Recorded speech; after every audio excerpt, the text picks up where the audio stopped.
Imagine a última noite em que os deuses ficaram. A luz de uma vela tremulando numa sala de pedra, um olhar que atravessa eras, e o silêncio que se instala quando aqueles que sabiam tudo decidem partir. O que aconteceu quando os Anunnaki deixaram a Terra há 12.000 anos? É uma pergunta que soa como uma lenda, como o título de um velho conto, mas também é uma lente pela qual podemos olhar um passado que foi, ao mesmo tempo, brutal e frágil.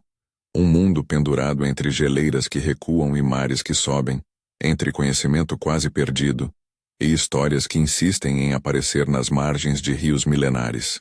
Eu quero caminhar com você por essa noite histórica. Não para declarar uma verdade definitiva.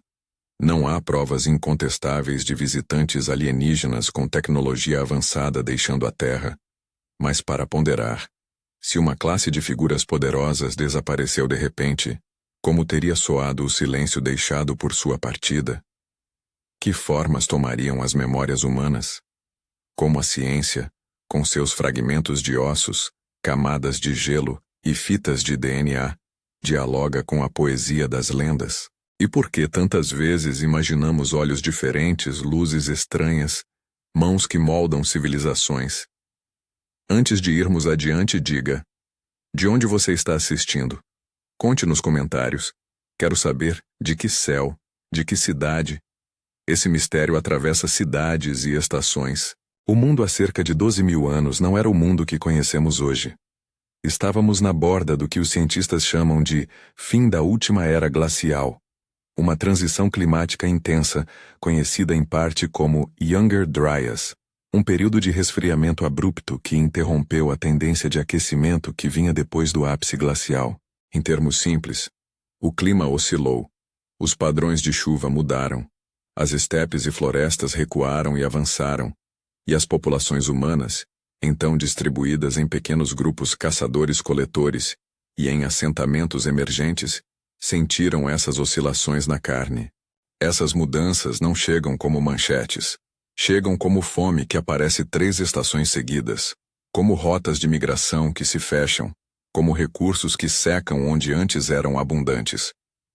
Para sociedades que dependiam de conhecimento prático, onde plantar, quando colher, como estocar, uma mudança climática abrupta podia significar reorganização radical. As tecnologias certas, as práticas rituais e os conhecimentos de navegação ou de irrigação poderiam tornar-se valiosos demais para serem esquecidos. Mas também, se a transmissão desse saber se interrompesse, poderiam desaparecer numa só geração. É aí que entra a ideia de vacância. Se um grupo com autoridade, sacerdotes, artesãos especializados, líderes com técnicas exclusivas, simplesmente se fosse, a comunidade restante enfrentaria um hiato. Um hiato é uma lacuna interpretada. Alguém precisa preencher o silêncio e, na ausência de explicação, a imaginação coletiva costuma encher a fresta com histórias maiores que a vida. Essa é a matéria-prima do mito. Do ponto de vista biológico, as populações humanas desse período também eram sensíveis a flutuações drásticas. Conceitos como bottleneck e deriva genética ajudam a explicar por que traços raros podem desaparecer ou, ao contrário, tornar-se desproporcionalmente comuns em certos grupos. Um bottleneck é, essencialmente, um gargalo demográfico. Quando poucos indivíduos sobrevivem a um evento, natural ou social, as variantes genéticas que eles carregavam passam a representar toda a diversidade genética disponível para as gerações seguintes. Por vezes, essas variantes eram apenas curiosidades: pigmentação mais clara em pele, olhos de cor incomum, uma forma particular de rosto. Mas nas narrativas imaginadas décadas ou milênios depois, essas diferenças viravam sinais. Sinais de outra origem, sinais de sangue diferente, sinais de um passado marcado pela presença de algo extraordinário. Aqui vale uma nota técnica, sem pretensão de esgotar a questão. Traços como a cor dos olhos envolvem genes como OCA2 e HRC2, entre outros. Essas siglas, para o público não técnico, representam pedaços do genoma que influenciam a produção e a distribuição de melanina, o pigmento que dá cor à pele, aos cabelos e aos olhos. Contudo, cor dos olhos não é determinada por um único gene mágico. É um resultado poligênico, ou seja, várias partes do DNA contribuem e o ambiente também pode influenciar expressões fenotípicas. Quando falamos de traços raros persistindo, não estamos dizendo que há um marcador inconfundível que prove qualquer teoria antiga. Estamos, sim, observando como pequenas diferenças biológicas podem, culturalmente, ser interpretadas de maneiras enormes. E claro, o registro genético antigo é limitado. Quando tentamos ler o DNA de pessoas que viveram entre 10 e 15 mil anos atrás, enfrentamos lacunas, poucos esqueletos preservados em condições favoráveis, amostras contaminadas ao longo dos séculos, e uma distribuição geográfica que deixa vastas áreas sem vestígios. Em muitos aspectos, o que sabemos sobre demografia e migrações desse período é robusto em ideias gerais. Houve movimentações, reagrupamentos, novas rotas de povoamento, mas nos detalhes, muito fica indefinido. As rotas de migração pós-glaciais redesenharam paisagens humanas. Comunidades costeiras perderam suas terras para o mar. Outras se moveram para vales e planícies que se tornaram férteis. Tecnicamente simples, socialmente complexas. Onde havia um artesão que dominava uma técnica de trabalhabilidade do metal ou de construção de embarcações, a perda desse indivíduo ou grupo poderia deixar um vazio prático que, com o tempo, toma a forma de lenda. Aquele tempo em que os mestres partiram e a forja morreu. A arqueologia nos mostra múltiplos episódios de perda e inovação. Ferramentas desaparecem, reaparecem com variações, estilos artísticos surgem e se misturam. Cada pequeno afluxo ou perda pode criar uma cena que, para memórias coletivas, é dramática. É aí que o imaginário entra. Culturas diferentes têm palavras diferentes para o mesmo fenômeno de ausência que assombra. No que veio a ser a Mesopotâmia antiga, textos em tablitas de argila falam de deuses que ordenam a criação, de seres que regulam a fertilidade da terra, de entidades associadas aos céus e às águas. O termo Anunnaki aparece nesse tecido de relatos. Na linguagem dos sumérios e de seus sucessores, refere-se a um tipo de divindade, uma linhagem de seres associados à ordem do cosmos e, por vezes, à autoridade política. Importante dizer, os Anunnaki são figuras da mitologia mesopotâmica, personagens de poemas e hinos, e sua apropriação, fora desse contexto acadêmico, por teorias que os transformam em visitantes extraterrestres, é uma camada posterior de interpretação, muitas vezes, especulativa e controversa. Ainda assim, por que tantas pessoas se voltam a essa hipótese de deuses que partiram? Parte da resposta está no poder explicativo do mito. Quando falta documentação material clara, quando as peças arqueológicas são poucas, fragmentadas, e os motivos para certas mudanças sociais não estão expressos em palavras. A narrativa que propõe agentes externos, inteligentes e diferentes, conecta pontos de forma emocionalmente satisfatória. Ela explica lacunas com uma figura poderosa. Ela dá rosto ao inexplicável. Mas explicar não é provar. Entre a tentação de uma explicação romântica e a prudência da evidência, existe um terreno fértil. O estudo de como as narrativas se formam. Vamos pensar em como as memórias corporificam-se em símbolos. Imagine uma aldeia que, no auge de sua prosperidade, tinha líderes que usavam ornamentos pouco comuns. Talvez um tipo de gema, talvez pintura corporal, talvez uma civilização que valorizasse olhos de uma cor incomum como sinal de linhagem. Décadas depois, as árvores crescem sobre as casas e as lendas se multiplicam como raízes. Se porventura um grupo com tais traços desaparece, por migração, por catástrofe, por guerra, o restante pode começar a contar histórias. Eles eram diferentes, dirão. Eles falavam com a natureza de um jeito que não entendemos. Eles ensinaram coisas que perdemos.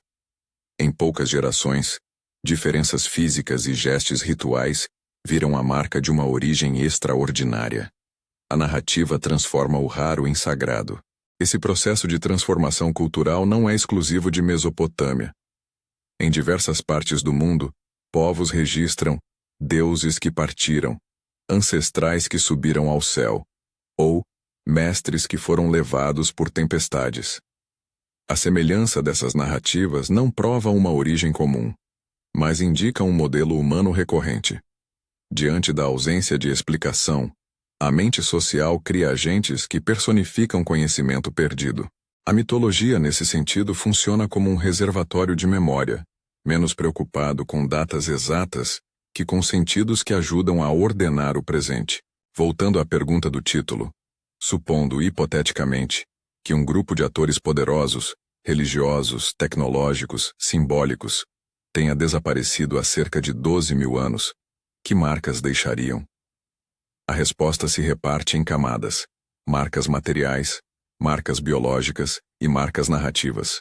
Materialmente, poderíamos ver um retrocesso em práticas tecnológicas específicas, sistemas de irrigação ineficientes após o abandono de especialistas, técnicas de processamento de metais que ficam adormecidas até serem reinventadas. Biologicamente, traços raros poderiam persistir no repertório genético local por mais tempo se os descendentes desses grupos continuassem isolados por gerações. Ainda assim, sem um acervo robusto de DNA antigo, qualquer ligação direta entre um traço moderno e um suposto sinal de partida permanece indefinido. Narrativamente, a marca é mais duradoura. A ausência de uma elite pode se transformar em culto, em memória de um tempo quando os céus falavam, em rituais que tentam reproduzir gestos perdidos. A religião institucional pode cristalizar a lembrança. Aqueles que outrora lideraram rituais passam a ser lembrados como divindades. Isso é importante porque explica por que textos que surgem muito depois dos eventos que narram podem apresentar figuras que, para a imaginação moderna, parecem extraordinárias. O que vemos nas tablitas de argila, em hinos, listas de divindades, epopeias, é o trabalho de costura textual de vidas longínquas com camadas posteriores de interpretação.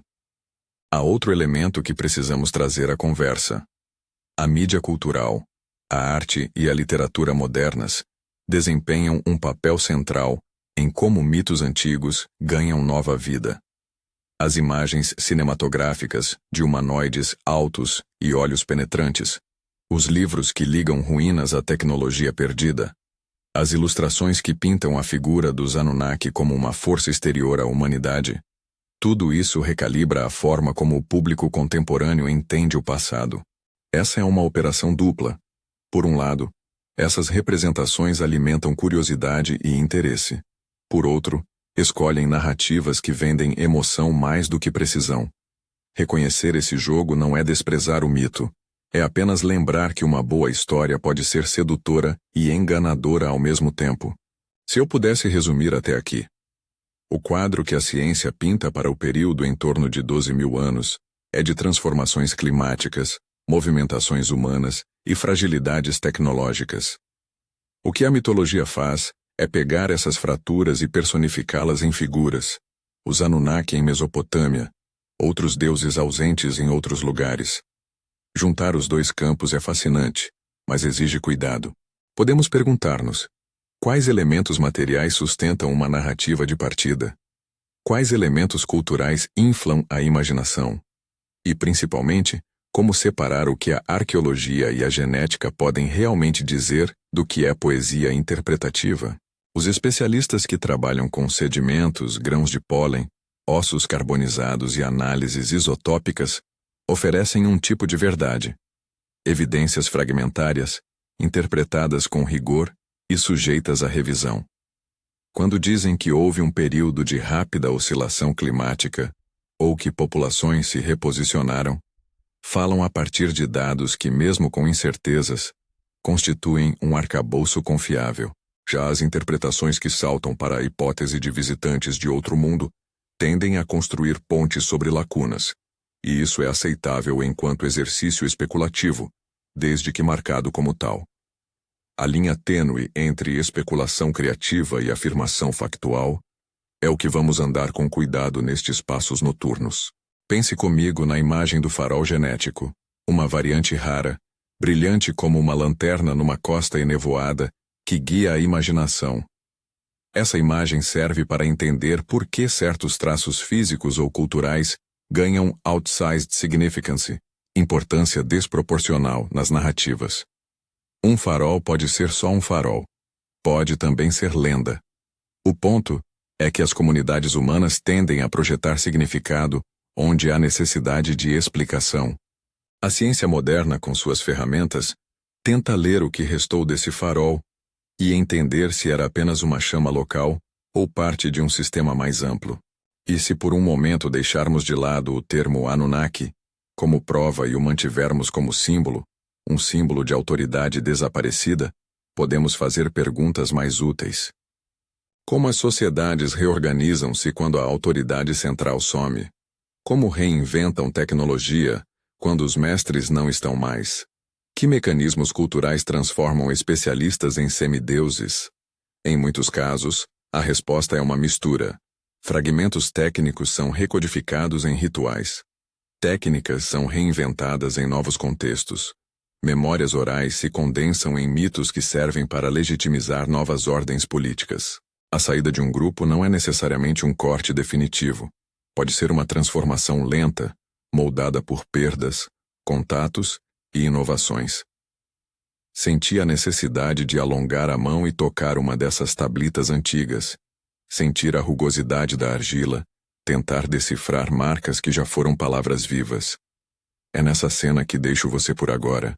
Luz de vela, dedos que estudam um relevo, a frase inscrita que fala de deuses e de gente que recebeu ordens. O que lemos lá não é um catálogo de fatos. É um tecido de memórias costuradas e puídas pelo tempo. Ao virar a próxima página dessa investigação, caminharemos do terreno geral das mudanças climáticas e da formação do mito para um mergulho mais específico nas fontes sumérias, nas leituras críticas das tablitas e na forma como a cultura material pode ou não sustentar a hipótese de uma partida, seja ela simbólica ou literal. Fica aqui a promessa de que não vamos pular para conclusões fáceis. Vamos cruzar evidências arqueológicas, análises genéticas e a longa tradição de histórias que cercam os Anunnaki, sempre marcando o que é hipótese, o que é dado e o que permanece indefinido. Segure essa vela comigo. A próxima etapa é entrar nas tablitas, ouvir o sussurro dos escribas e tentar separar o que foi escrito como memória religiosa do que poderia ter sido lembrança histórica transformada em mito. Entro na sala onde repousam as cópias, aquelas tablitas batidas no barro que sobreviveram ao esquecimento. A luz da vela reflete nas arestas das marcas. Cada sulco é uma mão que quis atravessar o silêncio. Quando leio, não busco um manual histórico, mas pistas sobre como comunidades posteriores lembraram, ou reescreveram, momentos antigos. Nas linhas dos hinos e nas listas de nomes, os Anunnaki aparecem muitas vezes como agentes da ordem cósmica, distribuidores de destinos, ligados às águas, à terra, ao reinado. A linguagem é teológica, simbólica, não é um relatório técnico. Essa diferença é crucial. O registro literário que temos é produto de épocas mais recentes do que o fim do Pleistoceno, séculos, às vezes milênios depois dos eventos que especulamos terem ocorrido por volta de 12.000 anos atrás.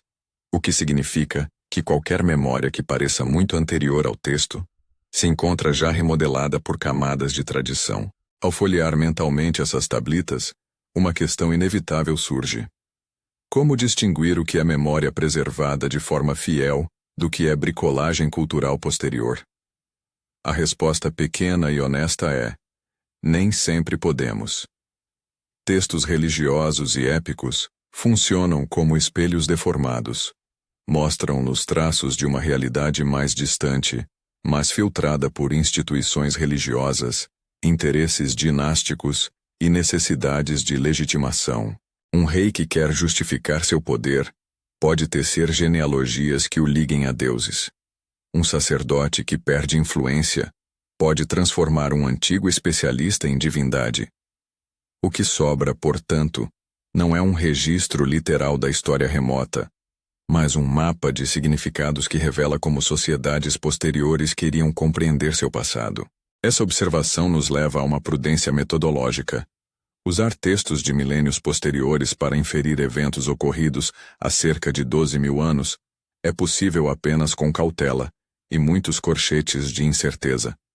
Dito isso, há maneiras férteis de ler essas fontes quando as entrelaçamos com dados materiais e biológicos. Se uma narrativa fala de mistérios que se foram, e o registro arqueológico ao redor mostra rupturas tecnológicas ou abandono de espaços no mesmo horizonte cronológico aproximado, podemos propor uma hipótese, não uma prova, sobre uma experiência social partilhada. Uma perda de referências, um reordenamento de papéis. É aí que o mito e a ciência conversam. O mito nos dá o formato emocional da perda. A ciência tenta datar e caracterizar a mudança. Os dois juntos oferecem uma compreensão mais rica, embora ainda tentativamente provisória.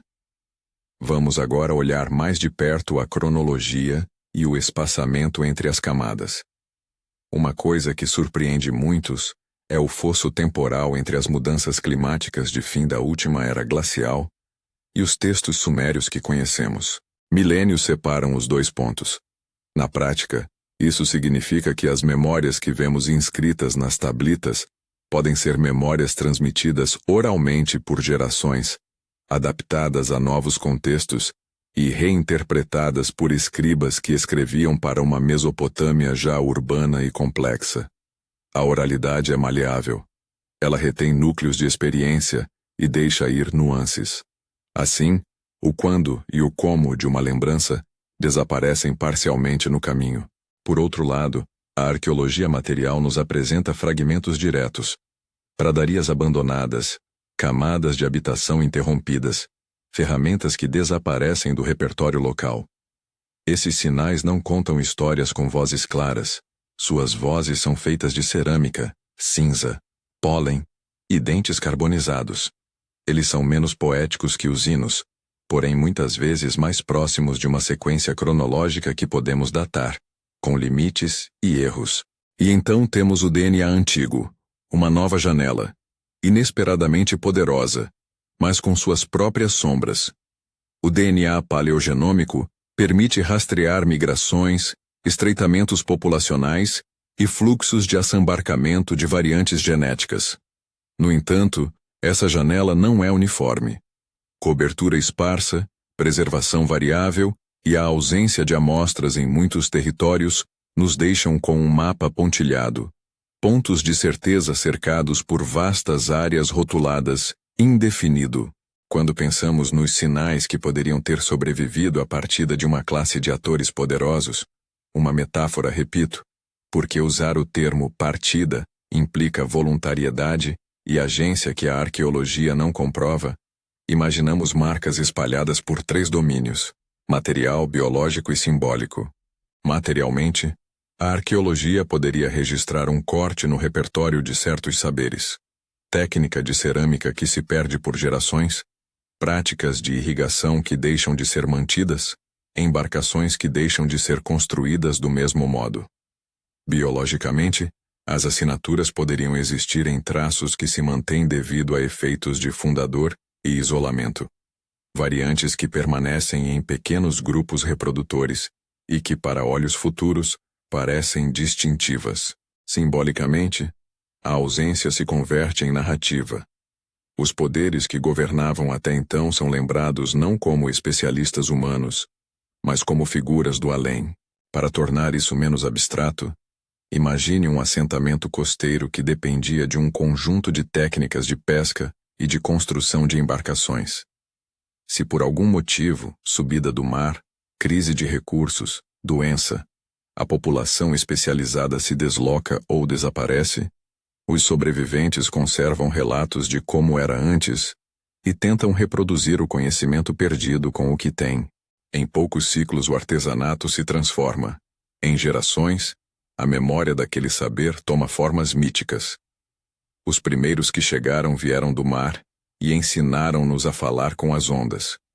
O processo é humano, compreensível, e não exige agentes externos para ser potente. Uma pergunta que frequentemente ressurge entre os que se interessam por essas hipóteses é: e se os Anunnaki, como imaginamos nos mitos, eram uma elite com tecnologia superior, humana ou não, que efetivamente deixou um vestígio material? O procedimento científico é direto. procurar sinais materiais coerentes com uma tecnologia perdida.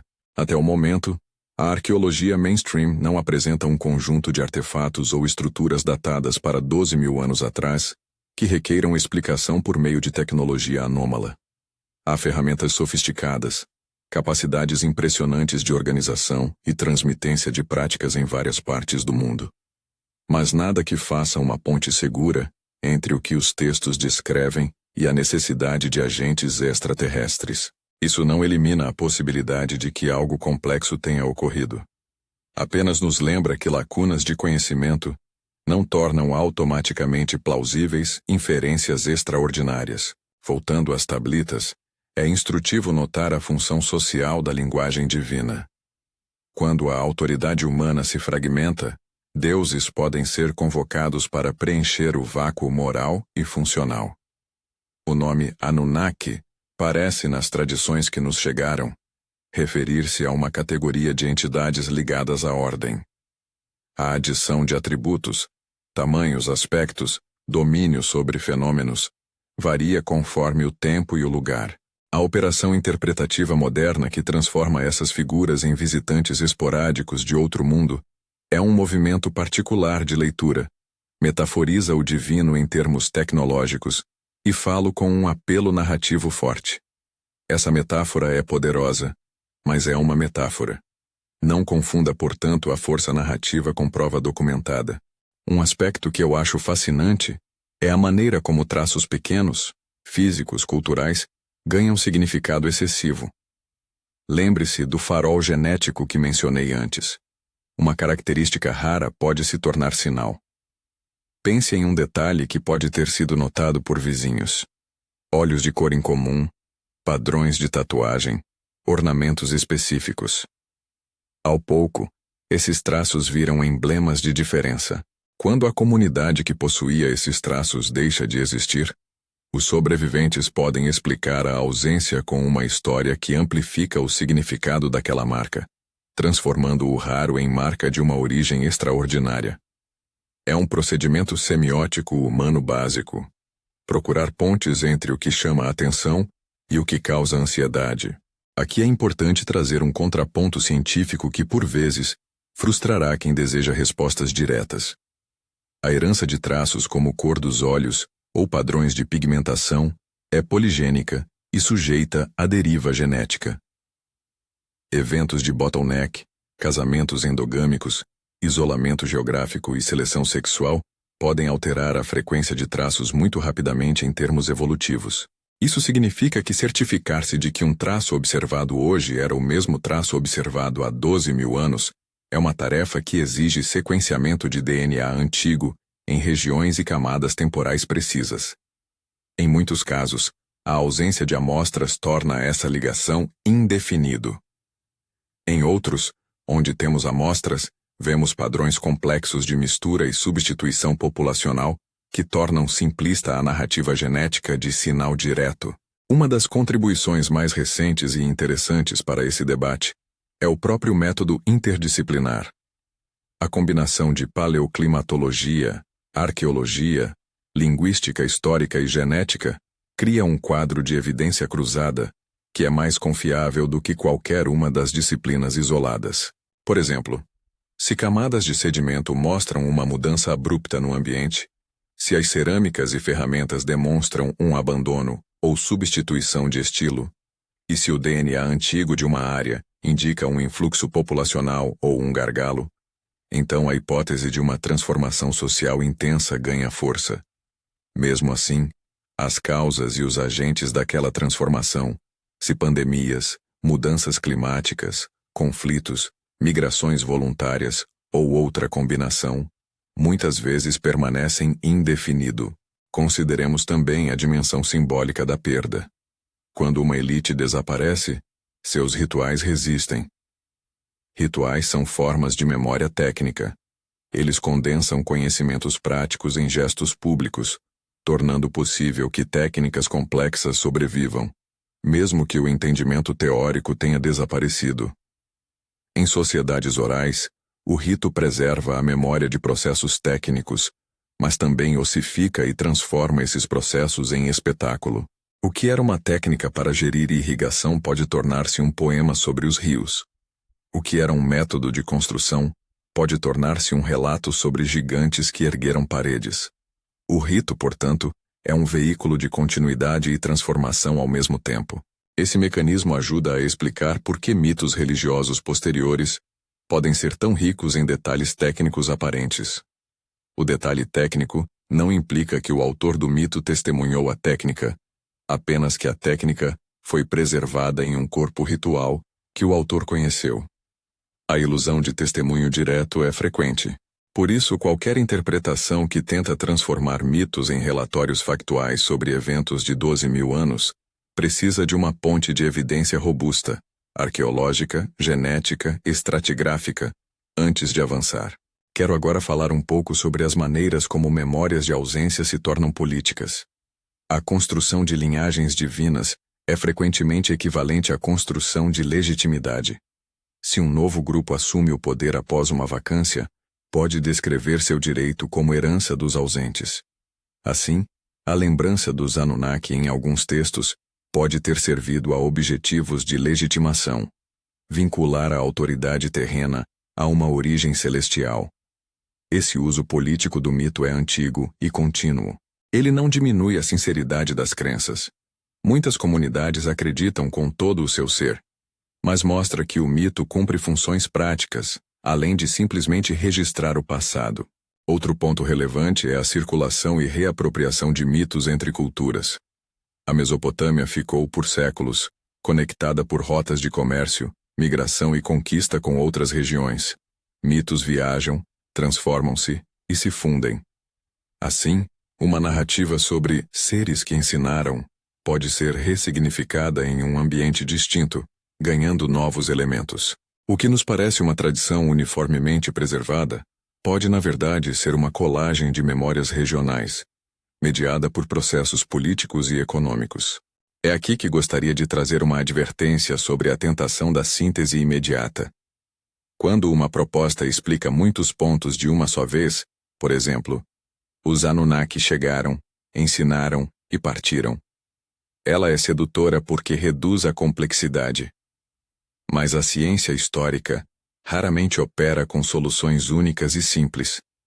O mundo humano é composto por múltiplas causações: mudanças climáticas, pressões demográficas, inovação tecnológica, choques culturais.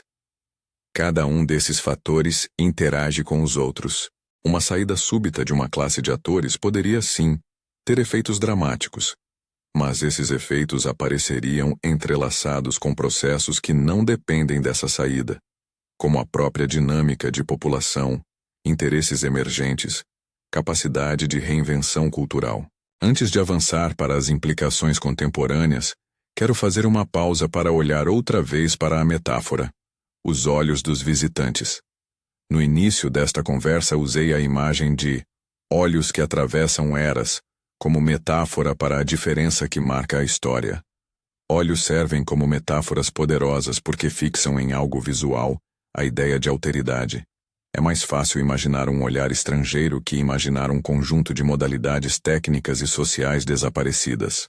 Esse atalho simbólico explica, em parte, por que as imagens dos Anunnaki como figuras corpóreas e luminosas são tão populares. Elas satisfazem a necessidade humana por agentes visíveis, aos quais atribuir transformações históricas. Mas devemos lembrar que o brilho imaginado nos olhos dos visitantes não equivale à prova material. É uma imagem que nos ajuda a sentir o passado, não a prová-lo. Agora, para a última grande virada deste percurso, a ética contemporânea e a tecnologia que nos permite reescrever traços humanos. Se guardamos a história das lacunas e da construção de mito como um espelho, o presente reflete de volta de maneiras inquietantes. Ferramentas como a edição genética, CRISPR e similares, tornaram viável, em princípio, alterar traços hereditários.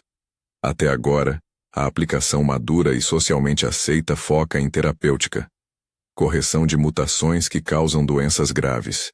Mas a possibilidade de aplicar essas técnicas para manipular traços estéticos ou raridades coloca questões profundas sobre o que valorizamos. Se uma cultura transforma a raridade em prestígio, como ocorreu em muitas tradições com marcas físicas, será tentador, por razões econômicas e sociais, transformar essa raridade em mercadoria. Esse paralelo com a história antiga é instrutivo. Assim como comunidades passadas transformaram diferenças em sinais de poder ou santidade, sociedades contemporâneas correm o risco de transformar o genético em status. Comprar uma característica que antes era rara, seja por modificação pré-natal, seja por seleção de embriões, poderia criar novas formas de desigualdade. As implicações éticas são vastas. Quem terá acesso a tais tecnologias? Quais traços serão considerados desejáveis? Que pressões sociais emergirão para a conformidade estética? A tecnologia pode, inadvertidamente, produzir novo tipo de elite genética, deslocando para o campo biológico as mesmas dinâmicas de poder que estudamos nos mitos. Aqui vale apontar que há também um argumento em sentido contrário. A ciência e a tecnologia podem ser instrumentos de cura e empoderamento, capazes de liberar populações de doenças que antes eram devastadoras. A distinção crítica é a finalidade e o modo de implementação. Editar genes para eliminar uma doença é um projeto de bem-estar. Editar genes para impor um padrão estético é um projeto de mercado e status. A história das memórias e dos mitos mostra que não existe neutralidade cultural. As tecnologias são apropriadas segundo valores e interesses já existentes. Portanto, a discussão contemporânea sobre edição genética não é apenas técnica, é uma conversa sobre valores, justiça e responsabilidade. Retornando ao tema central, o que teria acontecido quando os Anunnaki deixaram a Terra há 12 mil anos? Chegamos a uma síntese que é menos conclusiva do que poética, e isso é proposital. Se aceitarmos Anunnaki como símbolo de uma autoridade perdida, então a pergunta se transforma. O que acontece quando uma fonte de saber e poder desaparece abruptamente?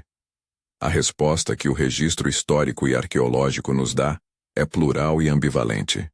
Emergência de novos centros de poder, reinterpretação dos gestos técnicos como rituais, persistência de traços genéticos em bolsas isoladas e um trabalho contínuo de reconstrução cultural. Não existe uma linha única de efeito, mas um conjunto de respostas que variam com o contexto. Para fechar essa caminhada, quero trazer uma imagem final que combine ciência e mito. Imagine uma cidade costeira, onde, numa noite de mar revolto, os mestres partem. Na manhã seguinte, as crianças encontram uma concha curiosa, uma ferramenta semifeita e um canto que antes era entoado nos trabalhos de construção. Os mais velhos guardam os nomes dos que partiram. Os jovens aprendem gestos pela observação. E com o tempo, a cidade inventa rituais que preservam o que restou do saber. Séculos depois, quando os poetas cantarem, a narrativa se tornará sobre how the gods once walked among us and then left. A metamorfose está completa. O técnico vira sagrado. O humano vira divino. A ausência vira motivo de culto. É uma história humana, tão antiga quanto a própria memória. E se a sua pergunta for literal, se houve seres não humanos com tecnologia que partiram há 12 mil anos, a posição aqui é clara. Essa é uma hipótese que habita o campo da especulação. Não a descarto como fantasia criativa, nem a afirmo como fato. Ela existe como uma história possível entre muitas, e parte do valor dessa história é o que nos permite pensar sobre transformação social, sobre perda e sobre como nós, humanos, contamos nossas faltas. O que a ciência oferece é um conjunto de critérios para testar hipóteses: evidência material coerente, dados genéticos robustos, correlação cronológica e plausibilidade explicativa. Sem esse conjunto, a hipótese permanece sugestiva, não conclusiva, e devemos tratar esse estado com honestidade intelectual. Antes de apagar a vela e fechar essas tablitas na caixa, deixo uma última reflexão. Há uma beleza própria na ambiguidade. O espaço entre o que sabemos e o que imaginamos é fértil. Ele alimenta tanto a investigação quanto a poesia. Podemos, com rigor, continuar a escavar, extrato por extrato, e com humildade, admitir o indefinido onde ele existe. Podemos também permitir que as imagens dos mitos nos iluminem, desde que saibamos que elas são, essencialmente, imagens. Entre ambos os movimentos, o da ciência que persegue evidência e o do mito que procura sentido, há um diálogo vital que nos ajuda a compreender não apenas o que aconteceu, mas por que contamos o que contamos. Se essa caminhada noturna pelos limites entre mito e evidência tocou algo em você, se deixou perguntas ou imagens que querem ser compartilhadas, escreva nos comentários de onde você está assistindo. Há algo de reconfortante em mapear esses enigmas junto de outros céus. E se quiser continuar essa jornada pelo passado e pelos modos como as histórias se entrelaçam com a ciência, inscreva-se no canal e compartilhe este vídeo com alguém que aprecie uma boa história que não pretende fechar todas as portas. Obrigado por caminhar comigo sob essa vela até a próxima luz.